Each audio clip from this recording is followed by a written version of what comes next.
এই দেখবেন শেখ হাসিনা কবরে মাটি আইন না আপনারা আবার পূজা করবেন। এবং কিভাবে পতন হয়েছে? উনি থাকতে হলে যেটা করতে পারতো সেটা হচ্ছে ব্লাড শিট করাতে পারতো।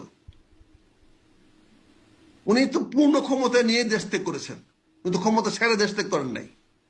উনি তো পূর্ণ ক্ষমতা নিয়ে দেশ ত্যাগ করেছেন, ক্ষমতাশালী হিসেবে দেশ ত্যাগ করেছেন। উনি যদি দেশের অমঙ্গল চাইতেন, দেশের মানুষের উপরে যদি গুলি অর্ডার দিতেন, তাহলে কে গুলি করতো না? উনি যদি রক্ত বয়া দিতেন, কেন চীনের এই শি জিনপিং 10,000 ছাত্র মারে নাই, মানে এখনো ক্ষমতায় আছে না? কেন পুতিন মারতেছে না, এখনো ক্ষমতায় আছে না?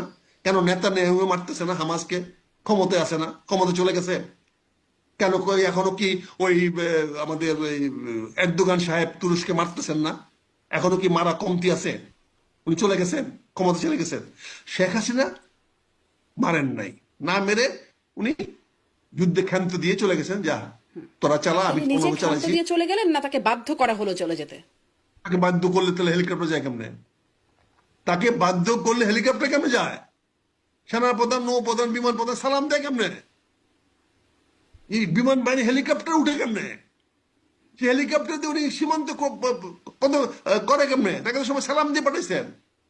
ওই হেলিকপ্টারে তো জাতীয় পতাকা লটকানো ছিল, তো ওইটা খোলেন নাই কেন?